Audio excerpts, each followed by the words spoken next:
Okay, well, let's get started. Welcome everyone to our information session for our graduate programs in spatial analysis for public health. My name is Morgan Fredericks, and I am the admissions officer for the program, for our spatial programs, as well as our other MAS programs. I will kick it over to Dr. Frank Curriero to get us started with our introductions. Great. Thank you, Morgan. So my name is Frank Curriero. Um, I am a statistician by training. I've been working in spatial analysis for probably 30 years, been at Hopkins for 25 of those years. Yeah, we do a lot and here at Hopkins in terms of spatial analysis, really exciting stuff. I direct this program along with my colleague Tim Shields, which I'll let him now say a few words about himself as well. Hey everybody. As Frank said, yeah, I'm Tim Shields. I come to Hopkins as a geographer, working in the epidemiology department, and Frank and I put this program together. And basically, it leverages our experience doing spatial applications in public health, and we, uh, just build a bunch of courses around that to share that and to train others. Great. And we also have one of our graduates with us, Chelsea Kettering. And Chelsea, I'm going to hold you off to the end because we'll introduce you with hopefully another alumni that can join us. But we're so excited to hear some of your thoughts about the program and help answer questions to the audience. But we'll do that at the end of our slideshow. Okay, so I'd love to go over the agenda. We'll be starting by chatting about spatial analysis industry overview. We will go over the program details and curriculum. We'll touch base on online learning and the student experience in this program. We'll highlight some of our faculty in the program. I'll chat a little bit about the admissions requirements, as well as the tuition and financial aid. At the end, we will have a Q&A session where we will hear from Chelsea a little bit about her experience, and we'll give our attendees an opportunity to kind of ask some questions as well. Great. Thank you, Morgan. So let me go through some slides here just to kind of give you an overview of what spatial analysis is and our program. So we'll start off really simple. What is spatial analysis? Well, words I have up here, it's the interpretation of geographic information through the use of mapping software and statistical analysis. It builds on foundations in epidemiology and biostatistics. And Tim and I have come up with over the years what we call our spatial science paradigm because it includes components of spatial data, geographic information system, and spatial statistics. So let me just take a brief minute to talk to you about each of those three terms individually. So spatial data, I mean, it's data that has some location component connected to it, and in the past 20 years, the availability and accessibility to spatial data has just exploded. I mean, generations now grew up with this idea that I have a phone and I can just click on it and GPS and what's near me and all these kind of things. So the availability and accessibility to spatial data is at our fingertips. And then we turn to what's called a geographic information system. That's a piece of software that helps us manage all that spatial data and helps bring spatial data in from various sources and integrate it together with an output of making some type of a map or some type of a linked database. It's extremely powerful software. And a lot of times, spatial analysis sort of stops there at the map. But there is this growing field, what's called spatial statistics, which is basically statistics for the analysis of spatial data or data that has location component to it. Tim and I also talk about the field of spatial statistics allows us to go beyond the map, okay, and make inferences about the map and talk about trends in the map and are there clusters or hotspots and things of this nature. And that is really a distinguishing feature of our program here because a lot of different programs out there may get into spatial statistics a little bit here and there, but we have dedicated coursework in spatial statistics that is taught from a statistical perspective, which I personally think is important to the field. So spatial data, geographic information system, and spatial statistics is pretty much what defines the spatial components of our program. So spatial analysis, that kind of started, well, way back when, in the 18th century here, where the 1850s, where it started with the John Snow's map of cholera. A lot of people might be familiar with this. At the time, cholera was thought to be a airborne disease, and John Snow thought it was more of a waterborne disease. And what he did is, with a lot of people that were coming down with cholera in London, he mapped where those people lived that got cholera, and saw that the incidence of cholera and the clustering of cholera was more around the water pump, where people were getting their water. And he removed the handle from the pump, so people couldn't use that pump anymore, and he saw the dispersion of those cases going away. So that was probably not only at the time groundbreaking to show that cholera was a waterborne disease and not an airborne disease, but groundbreaking in the sense of it used maps and it used spatial information and spatial analysis. And here, the spatial analysis was more just visual, just looking at the map before you dismantled the pump, and the map afterwards, and saw that the cases went away. You fast forward about a century and a half, and this is stuff that is now can be done. So the maps obviously look a lot more professional and a lot more detailed. And this is work that Tim and I have been doing here at the school. These are risk maps for malaria. So this is taken from data in Southern Africa, Zambia, where Hopkins has a study team looking at malaria, and we're predicting malaria. So that's what you see on the maps on the left-hand panels. We're predicting malaria risk in both the dry and the rainy season. And then with specific statistical tools, we're able to estimate the uncertainty in that risk. So these are maps that are kind of done nowadays, and maps that you will learn how to do not only these type of analysis, but these types of presentations as well. Spatial analysis shows up a lot in the literature, okay, and in the media. I mean, you've seen CDC puts out flu reports every now and then. A lot of things you see, whether it's the print media or the visual media, there's always maps involved, or could be maps involved. There was a really interesting article back in 2017 out of the New York Times where it was quoted that endangered species in the stuff we buy. It was sort of about our purchasing footprint, and in terms of how that is endangering certain animal species. And it was kind of an interesting article to look at, where you would think about endangered species and how they brought spatial information and spatial analysis into this, and was mapping information about that. But unfortunately, we went through COVID, and there were a lot of what's called COVID dashboards out there. Hopkins had one of the most popular and famous dashboards on COVID. I'm sure everybody has seen some version or heard about that in the past. Here's a screenshot of it. It actually just recently stopped collecting data and reporting data. That's why you see the date here is just of this past year. So, but this is a great example of a lot of things in spatial analysis. One, it's a great example of the power of maps. Okay, maps really make people think, and people are intrigued when they see maps. And it's just a posting of the data. But in something like the COVID pandemic, it proved so important to show this information and show it updated on an hourly basis or a daily basis, so you can see the spread and where are the hot spots and what's going on, and all those kinds of things. So it's really it shows you the power of maps. And displays like this can be done in that geographic information software that I talked about. But this is a great example of spatial analysis. And this is the map part of it. This is the one output. Spatial statistics, okay, that field of statistics that I talked about that looks about analyzing the map, looks at the map as the starting point.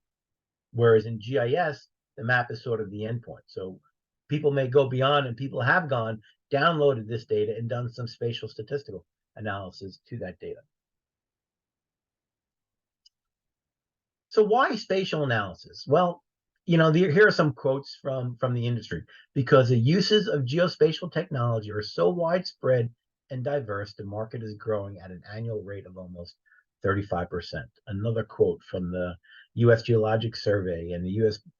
Bureau of Labor Statistics: increasing demand for readily available, consistent, accurate, complete, and current geographic information, and the widespread availability and use of advanced technologies offer great job opportunities for people with many different talents and educational backgrounds. What that is speaking to is people with expertise in GIS. They know how to go and grab data from the census or grab data from a COVID dashboard or something like that and integrate it all together and make a map that has those layers overlaid. That's the advanced technologies they're talking about. And getting this data, having that data available and accurate and current, like, for example, on an hourly basis or something like that during the COVID pandemic. So that is what it's speaking to. And we really provide those skills in this program. It was a great article that was published a while back. And it just started out with what gets measured gets done. And that is so true in almost anything you think about. It doesn't have to be in public health, just any field of science or just any field to begin with. If there's data on it, then we can use that data to analyze it and make decisions. So what gets measured gets done. And yeah, I just love that quote of an article. And in that article, it talked about leaders recognize that there is an urgent need for more timely and more geographically specific data, not just at the state or the county level, but further down at the neighborhood, or sometimes what we call the census tract level, to efficiently and effectively address the most pressing problems in public health. When leadership at Johns Hopkins Bloomberg School of Public Health 6, 7 years ago, when they were deciding to open up and develop online programs, master's degrees, they went to the EPA, the FDA, the CDC. They went to local and state health departments, and they said, what are some of the pressing issues? What are some of the skill sets that you would want in the workforce? And they all came back saying spatial analysis. And then they tagged Tim and I to develop their first online program in spatial analysis. So the spatial analysis program at Johns Hopkins was the first one. And it was the first one because the surveyed need about that from leading public health agencies across the US. So career paths in spatial analysis, well, they could be narrowly focused or more encompassing. Sometimes we talk about spatial analysis as being an added benefit, right? You can add that to whatever you're doing and say, now I know how to do spatial analysis. I have that skill set of GIS. I can map things. I can grab data from different sources and map it, and I can analyze the data. Some possible job titles: environmental health officer, a GIS software developer, a cartographer, visualization specialist, that's map making, okay, cartography. Geographic information scientist, so you are the GIS expert at your company. Geospatial data administrator, and also spatial statistician. These are just a list of possible job titles that people could do. I talked a little bit. I am going to ask my colleague Tim now to chime in and talk a little bit about tracking our alumni. So here are some information about where alumni have ended up after our program. Tim, you want to take it from here for a little bit? Okay, sure, Frank. So basically, this slide here is a whole bunch of bullet points. All of these bullet points come basically from emails that Frank and I get, and our alum, when they move on from the program, often circle back to us and say, "Hey, they request your reference." And these are basically employment references, but we also get like other academic references. Some people go on for PhD to similar programs uh, beyond Hopkins, and so. But these were just titles I pulled from the jobs that students were getting hired for. So I don't want to read them all out, but basically they span private sector and public sector, and a lot of these agencies that Frank mentioned, like CDC and EPA, Homeland Security, all of these. So I don't need to list through all these, but I guess I was reflecting on this. I just look back at the last year, and I start making another list. I don't want to make another slide for it, but it's just interesting conversations that you end up having with students. And a person who graduated last spring um, got a promotion. She was a deputy epidemiologist at the Department of Health in Utah, and then she came back to us to post a job posting that she wanted more students to apply for her previous position, which has a growth potential. So we thought that was kind of fun. Um, Trying to think, one of our emails, a really engaging student got a double promotion and a big salary kick in. So he stayed with his agencies. Others changed to other opportunities. Um, One of an interesting one, a guy who's working in Thailand, and he uh, he was with us for a 2-year program, but in the middle he was asking me for a reference to get into an internship, which we were thrilled to give these references, and that internship led him to direct employment after he got out, and he graduated in the spring, walked right into his job. So there's all these different paths, but and there's no you don't know where any of these paths go, but they all seem fruitful. So I just want to highlight a few of them there. Great. Thanks, Tim. And the key point here is we keep in touch with our students after they graduate. They're excited to reach back out to us and tell us, their successes with spatial analysis and how they're using it in their current career paths. Some program details. Okay. A lot of this can be found on the internet, but it's a Master's of Applied Science in Spatial Analysis. It's 15.5 credits. We also have a graduate certificate. So our program includes a series of spatial related classes, spatial analysis classes, but for the master's degree, it also includes courses in epidemiology and biostatistics. Sometimes we get students that have that. Sometimes students come with an MPH or other advanced degrees that have epidemiology and biostatistics training already, and then they go into our certificate program. The certificate program can be completed in 1 year, and the key component is that they take the same spatial classes as the 2-year MAS. So it's not like different classes. They just don't take the epi and the biostat classes. We have a skills-based orientation for working professionals. That's what our program is about. It's part-time, 100% online, and we sort of take an instructional approach is more skills-oriented. So it's projects, examples, hands-on learning, more of this type of activity, rather than hey, read this chapter and take an exam on it. So we focus both on local and global issues, and our goal is to prepare students to address public health problems through the spatial analysis lens using a multidisciplinary approach, because a lot of us come to spatial analysis in public health with varying backgrounds, okay? And that's not a concern. That's actually good, because that really speaks to the wide variety of applications that exist for spatial analysis, okay? It doesn't have to be, chronic disease or infectious disease. It could be environmental. It could be behavioral. There are so many issues that spatial analysis can be that added benefit to. This is what the 2-year curriculum would look like. I'm not going to go through every course here, but Hopkins is split up into quarters, okay? So instead of 2 semesters, we have 4 quarters per year. We call them terms, so 4 terms. So that's why you see 1, 2, 3, and 4 in each of the 2 years. And so this is the MAS, the 2-year program. It includes the 2 classes in epidemiology, 2 classes in biostatistics, and you'll see in each term you're getting spatial classes. Okay, and we have 4 primary spatial classes: 1 in GIS, 1 in spatial data, 1 in spatial statistics, and then the last one has you bring it all together. We call it spatial design and applications, and it has you bring in all that information together. And you can see it says there the classes that are starred are the ones that their certificate students would take. Okay, so they take spatial analysis for public health and then spatial data technologies in the first year, and then they switch to the spatial statistics classes in year 2, so they can get it done in 1 year.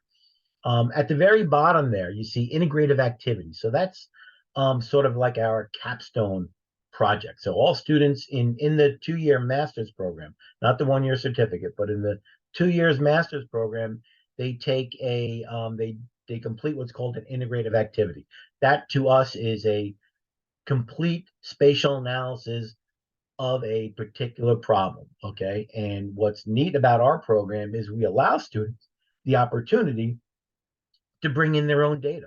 So if at their job or just out of their interest or what they've been exposed to in other parts of their career, if they have spatial data that they want to analyze and it's of interest to them, whether personal interest or interest with respect to their current employment, they can bring that data in and we can use that to build their integrative activity around. And we start that actually in year 1 with the 2-year master's program. It's about talking about what possibilities you have and so forth. So that's a big selling point of our program, is to allow students to bring in their own data to do their sort of capstone project.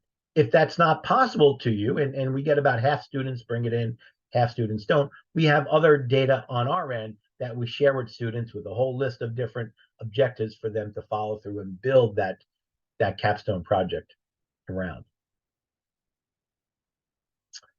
All right, so some information about Hopkins, the Bloomberg School of Public Health in terms of online learning. I think it's more close to 25 plus years of experience in online learning. The courses are developed with high production value.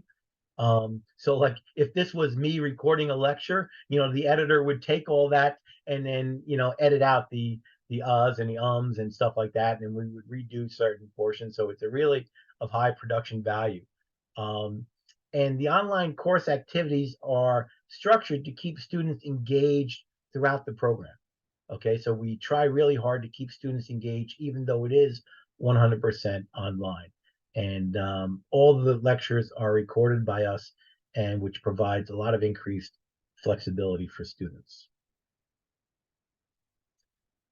We have what's called Course Plus at Hopkins, and this is our learning management system for all the courses in the program. So this is where you would go and get the lecture, to listen to it, to submit your assignments, to get the assignments, to discuss the assignments. Okay, so it provides sort of this week by week or even day by day platform of the overview of material. You would log on to your course and you would be able to get all the material from there. There's some supporting information we put on there. There is something also on there called the discussion forum, which is really great.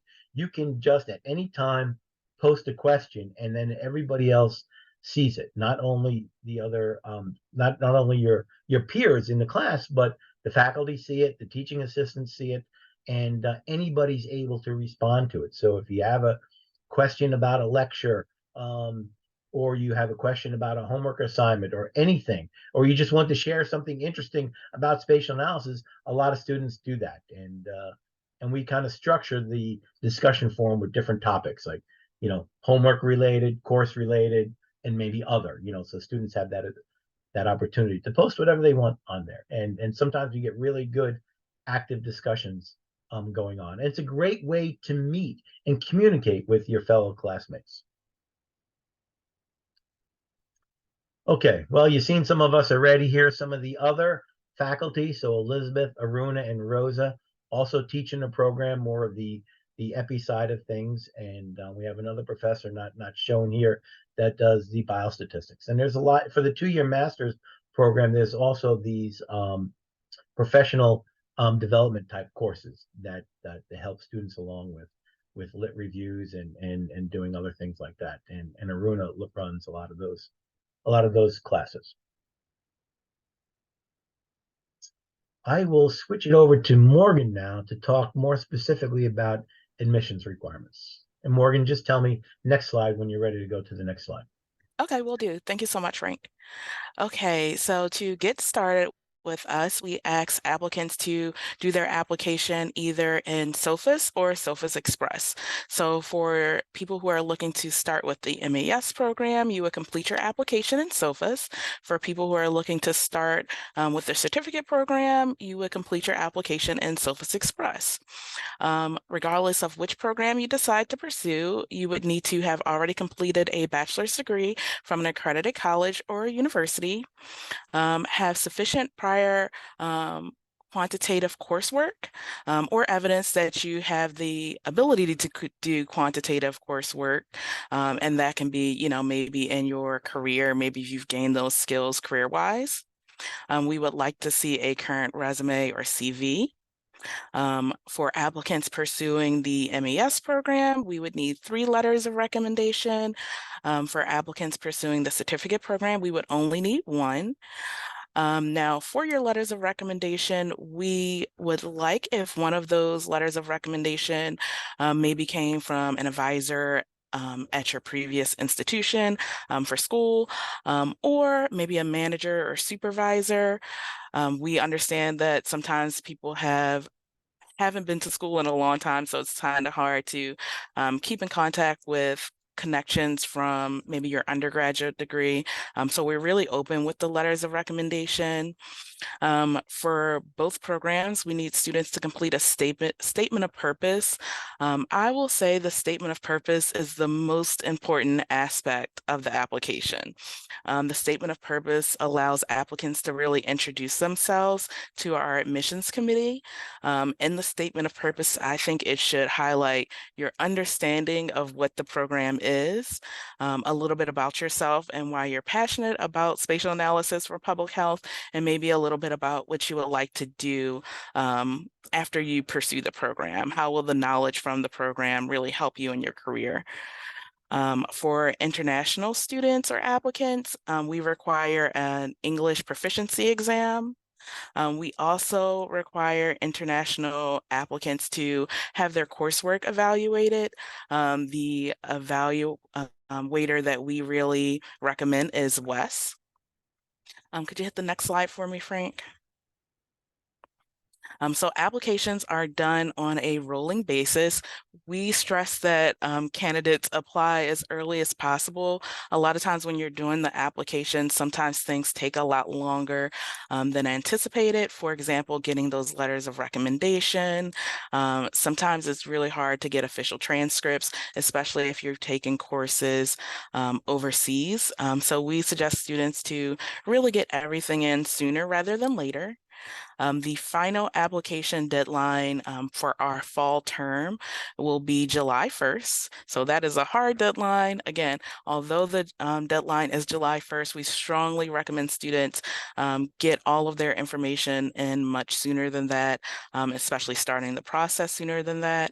And that July 1st application deadline will allow students to start with us in the fall. Our fall start date is August 26, 2024.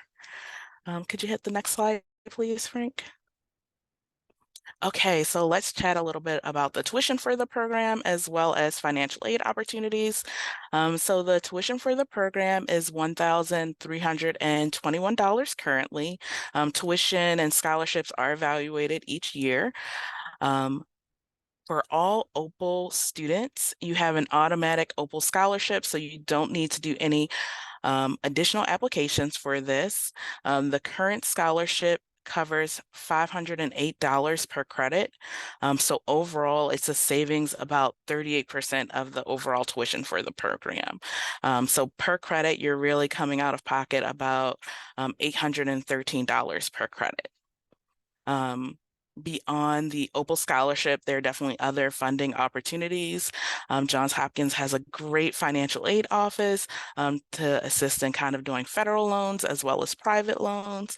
I'm also a great resource for that as well. So I'm more than happy to share some of our funding resources to students as well.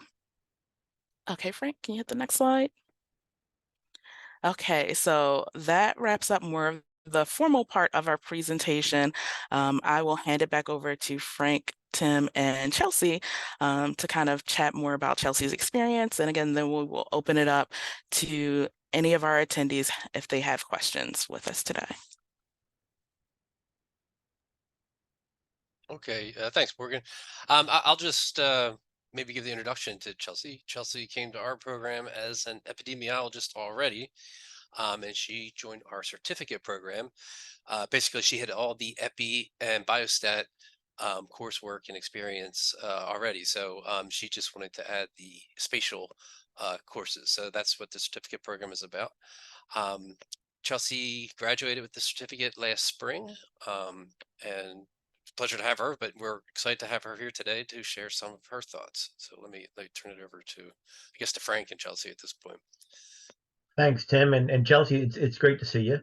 I have a few questions I just want to kind of ask you that might be interested to the group attending, and then also to the group that will hear back the recording. So, can you speak to us a little bit about what attracted you to our program at Johns Hopkins versus other programs in spatial analysis you might have been looking at the time? Yes, actually, I had my eye on the Hopkins program for a number of years. As you had touched upon during your presentation, I did come in to the program with a little bit of, well, a lot of knowledge that I had gained through my previous doctorate and master's program. So I was interested in the certificate only. I pursued Hopkins because it's, it's a beast of a program, and its reputation is well known in the public health circles. So I was very intrigued by that. But also in the curriculum itself, there was a lot of real world application when you read through the courses that would be required for the certificate.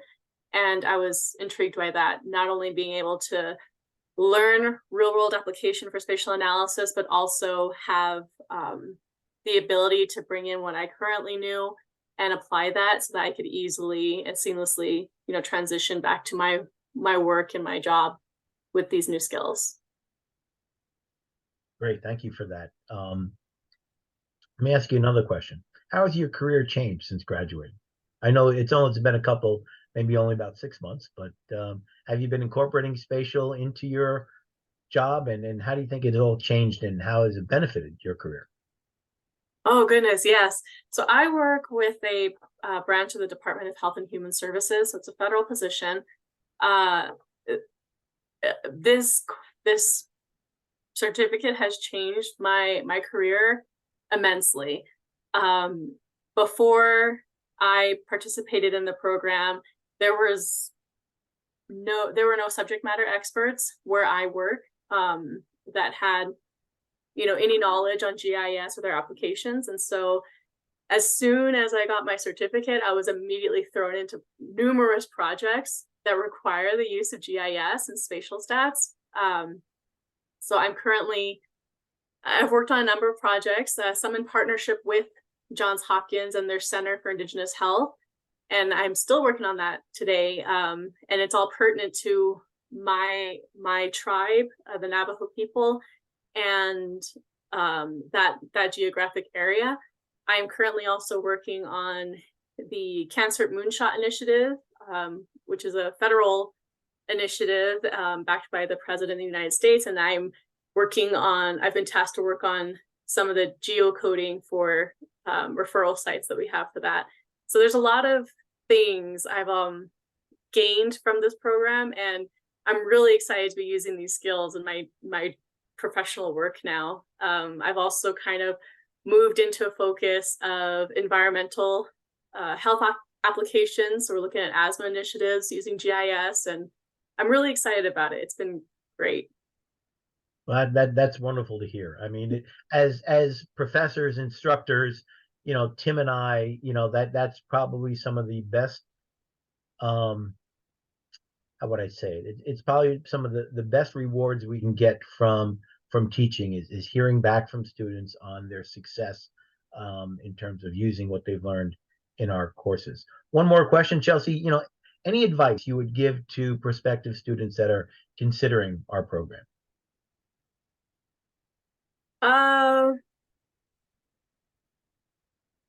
I think it starts with starting with the application. Just know your why. That was the big part of me, is writing that personal statement, you know, why I wanted to pursue this, why I had my eye on this program for a number of years. During the program, my biggest advice would be to utilize the office hours, the teacher aide, and, you know, your professors. They're all very helpful, very knowledgeable, and more than willing to step in and help. For the certificate, it was, you know, a lot of relying on what I previously knew. So, you know, just brush up on those skills. And for the second part of the certificate program, we used a lot of R Studio, and that required some brushing up on my part, but it was great.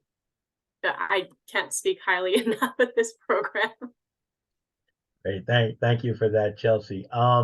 Let's open it up to some of those in our audience. I know we don't have a lot attending today in person. It does get recorded and available to other prospective students.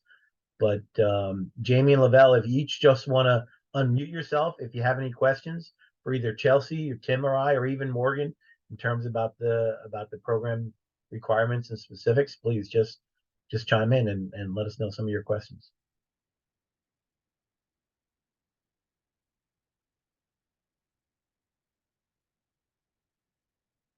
No need to be shy. I can go back and continue to ask Chelsea questions, but we'd love to hear if you guys have any questions. Is it along the lines of what you were expecting this program to be? Anything at this point, we're happy to answer. Yeah, Frank, I have a question. My name is Grace Curriero, and I'm just wondering, what are some of the you talked about what people do end up going into after the program, but where are some people coming from? You know, who all's going into this program? Yeah, that's a good question. So Tim and I will try to help that as much as we can, and it varies a lot. You know, God, I remember one of our first applicants. Tim, was it a fireman, right? Is that right? I thought it was Sharon, Okay. but both early. But the fireman, yeah, he's interesting. I was thinking about him today. Yeah. Okay. Yeah, so we have nurses that come into this program. We have people that have an MPH program to begin with, a master's in public health, but never got the spatial, so they take the certificate. We get epidemiologists, we get people that work in specific diseases, cancer, HIV, that are working at health departments that come in, EPA, people from CDC come in and take our program. It really is diverse, you know, almost to the point where you can look at that one slide where everybody ended up. We usually get somebody from one of those fields to begin with. And a lot of people, like I said, you can either use this to enhance your current field. So it's not like you need to change jobs or change careers. You just need to have this as the added benefit. You now become the expert in spatial analysis and GIS. Or people take this program to sort of redirect their career and go out and find a new career. But sometimes we also get students directly out of school. You know, maybe they just finished a master's degree in something else and they want the certificate in spatial analysis. So it really does vary a lot. But that's a great question. We also had a bank executive. Yeah. I remember that, who wanted to just change it up. Yeah. But it is nice that there is a diverse pool. So when we get the course going or the program going, we kind of leverage that, and the students all network and we share our backgrounds. And so throughout all the courses, we're always posting and having conversations. So the broader, the wider the experience, the broader, wider perspective everybody gains from that. So it's really useful. And I should say, although Tim and I, we are in public health, and everything is about public health for us.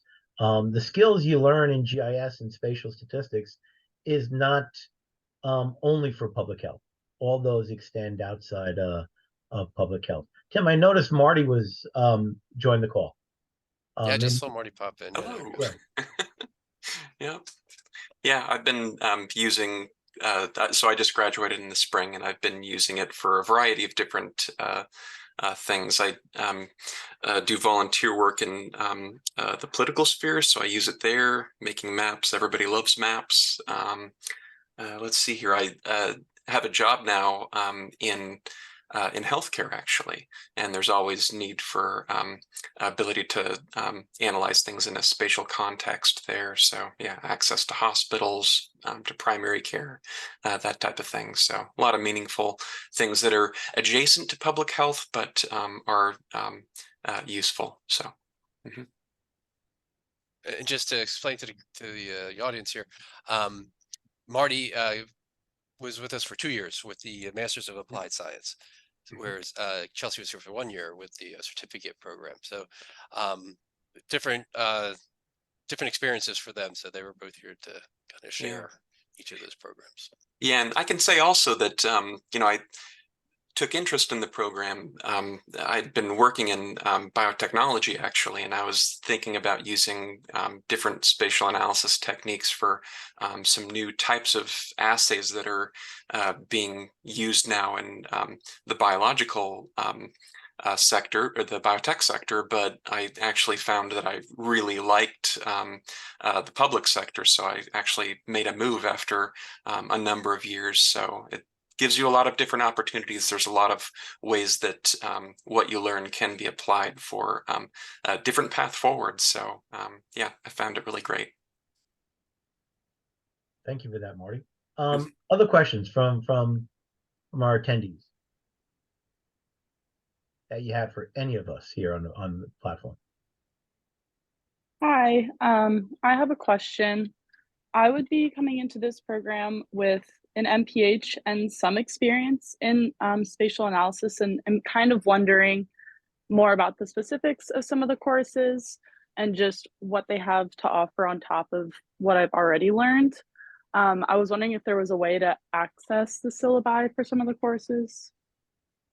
You're certainly welcome to reach out to Tim and I, and we could send you the syllabus for each of the courses that we direct. But maybe we'll just take a quick second here. Tim, you want to give 1 or 2 sentences on your first 2 courses, and I'll follow up with mine. Sure. So I do the first 2 courses, the first being the GIS course. And we use a case study format where I provide you all the GIS concepts. I give you a public health case study, all the background for that. I give you data sets. Here's the data you need. And then we develop a methodology to answer questions. And so you work through that, and then as you're learning all the GIS functions and generating maps, then the assignment extends that into the next level. And then because I was feeling slightly guilty by spoon feeding all of that package to you, you developed the second course, Spatial Data Technologies. We're really focused on the spatial data aspect of things, because real life research and work, you don't get these things spoon fed to you. So all things spatial, and where to create it, collect it, obtain it, how to reformat it, how best to use it, all the issues of scale and everything else that we kind of gloss over in the first term because we're so focused on the GIS functions. So that gets you pretty up and rolling with getting data and integrating data and making maps. And that's where the program transitions over to the spatial stat part. And I'll let Frank speak to that. Sure. So the first course I direct is the Applied Spatial Statistics course. So this has it spends time on certain areas, one called geostatistics, one called point pattern, and one called spatial area level data. And this is when spatial data exists in different forms. Sometimes you have the dot on the map and a value observed or location at that dot, for example, air pollution monitoring. Sometimes all you have are the dots. These are dots of people that have a particular disease or some public health, some other public health outcome. Or sometimes, a lot of times, we can't see the dots because of confidentiality. So we aggregate that up and count the number of dots, count the number of people who have a particular health outcome at the census tract or county level. And that's called spatial area level data. So we cover geostatistics, point pattern, area level data. We also cover cluster detection or hotspot analysis. All our analysis is done in R, the R statistical programming environment, which is so powerful nowadays. Whereas Tim works in ArcGIS Pro, we work in R. We give you instruction in R. You do not need to know R prior to taking the program. In the Applied Spatial Statistics course, we give you all the code to run the analysis. Okay, although we encourage you to keep up with understanding that code, because you eventually are going to have to code your own. So in the fourth term class, the second class I direct, it's called Spatial Applications. We pretty much give you the data and the objectives and then say go. We take a step back and say, this is what we want you to do. Go ahead and do it. And you'll use the examples back from the Applied Spatial Statistics courses, that code as template to kind of help you analyze the data that way. So it kind of brings it all together in the Spatial Applications class, where you're kind of doing it on your own. So that gives you sort of a feel. Maybe that can give you a sense of how that can differ or overlap some with what you know already. But you're certainly welcome to reach out to Tim and I. Our emails aren't on here. You can contact Morgan first at the Opal office. Her email is there. Although Tim and I are pretty easy to find, that you can just Google up and find us. And we're happy to talk more specifics about that. And maybe one additional comment. I know some students have come and said, I already have GIS experience. And can I bypass the GIS class? And we kind of talked through it. And I remember this one guy, it was his job. He was working in GIS down in Florida. And we actually made an accommodation for him. And at the end, he said, you know what, I'm just going to take your course. And then afterwards, he said, I'm so glad I did, just to get him into the better public health context. And speaking with our director of the whole Opal program, who teaches the EPI course, her own personal experience was she had so many EPI courses at, I think, Brown University or someplace, and when she came to Hopkins, for her PhD, she had to repeat EPI, and she thought it was a waste of time going into it. And when she came out of it, she said, no, EPI at Hopkins is where you want to learn it. So while you may have some of the courses, it may not be the worst idea to revisit some of the courses with Hopkins. That's personal choice there, but Thank you so much. That was really helpful. You're welcome. Okay, I do see a question in the chat. Is it necessary for me to do an English proficiency exam? Considering this person has been in Sierra Leone. I will say for English proficiency exams, there are a few exemptions for our international students. So this one would definitely be an exemption. We have a list of English-speaking countries that students from those countries would not have to do an English proficiency exam. So I will, in the chat, send the link to just some of the different types of exemptions that our international students can pursue to avoid taking that English proficiency exam. Any other questions? Feel free to unmute your mic or ask the question in the chat as well. Yeah, I'm curious how much Python is used in the spatial analysis classes. And if you need to know it beforehand, or if you can learn it as you go. We do not, actually, we don't use the Python. So as you know, ArcGIS Pro is written in Python. And we use the menus to get through all of our functions. That said, ArcGIS Pro has the model builder, which is a great GUI to generate your models so you can reproduce them. And that model builder also compiles all the Python code you need. So we go over model builder and the Python aspects of it, but we do not code in Python or use Python other than that. I'll say that there was an MAS student last year that did do everything in Python as well. I think it's a little bit more work because you don't start with the starter code in one of the classes, but yeah, he was able to navigate. And yeah, he's still using Python in his daily job. So yeah.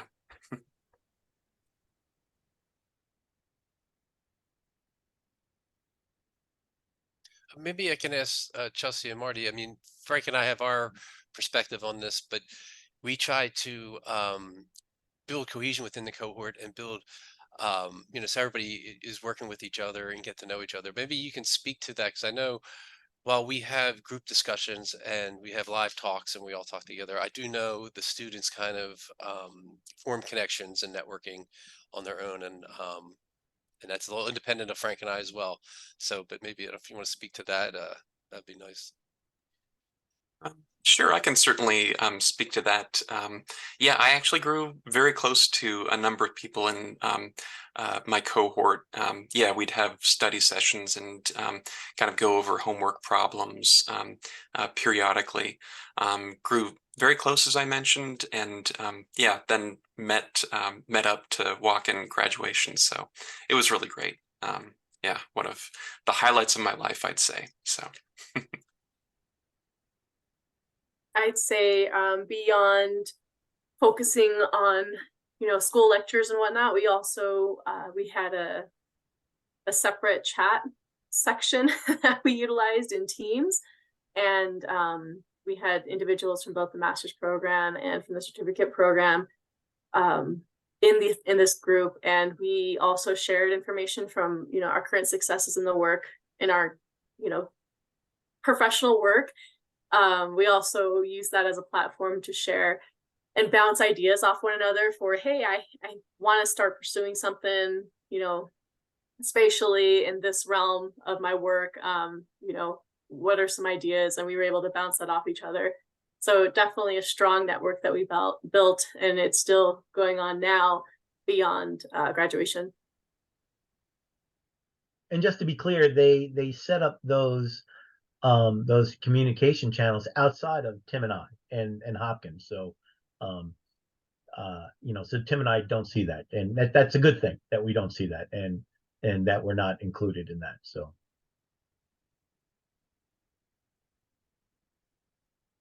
If I could also, to the first question that was asked about, coming in with GIS experience, I had no experience coming in, so all of it was very new to me as far as GIS went. However, I appreciated that we not only focus on the ArcGIS platform. There was a segment of, I can't remember which course in particular, where we focused and used GIS aspects within like Google Earth, what's another one, QGIS, and then in the second term we also learned how to use SAT-SCAN. So those have been beneficial.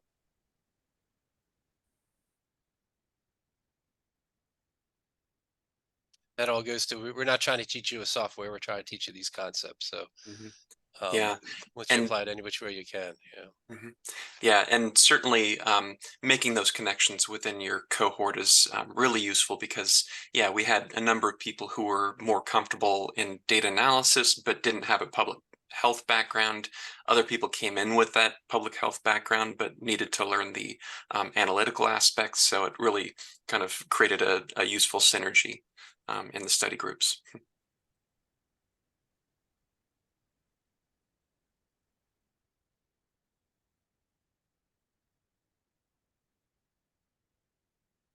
Other questions from our attendees?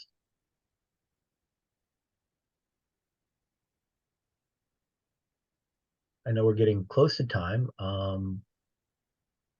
Any questions about the program, about courses specifically, about the Course Plus system that's available? Any other questions for Chelsea and Marty?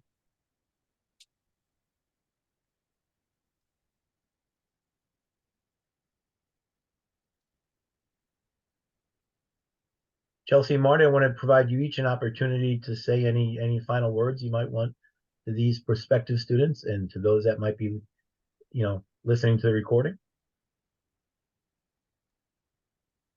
Sure, I can speak to that. Yeah, I definitely had high expectations coming in, getting a degree from Johns Hopkins, and it hasn't let me down.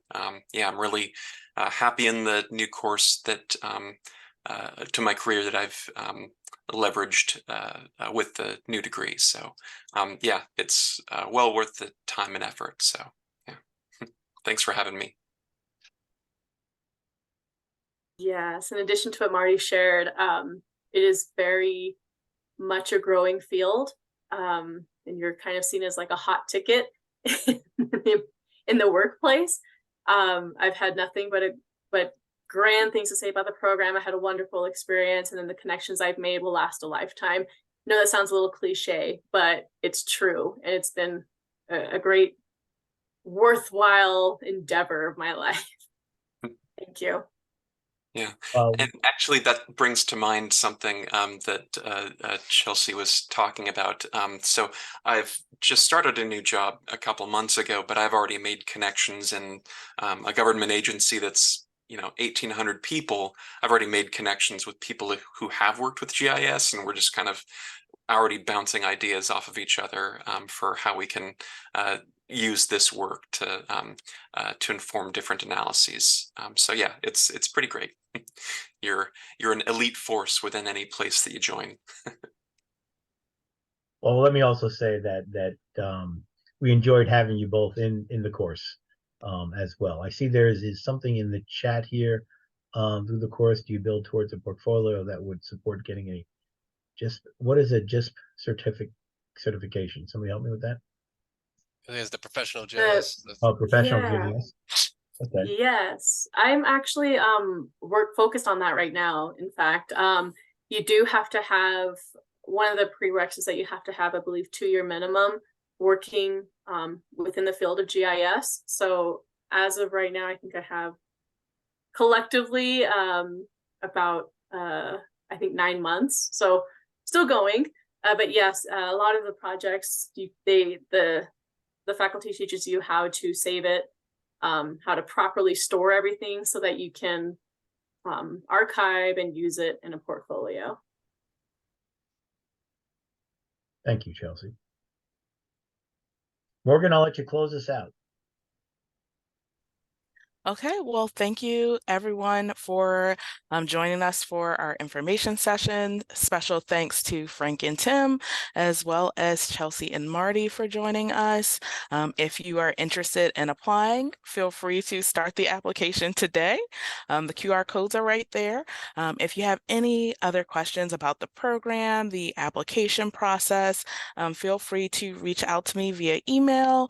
Our email is opal, OPAL, -office, OFFICE, @jhu.edu. So I look forward to seeing everyone's application in soon, and have a wonderful day. Thank you, everyone. Thanks, everybody.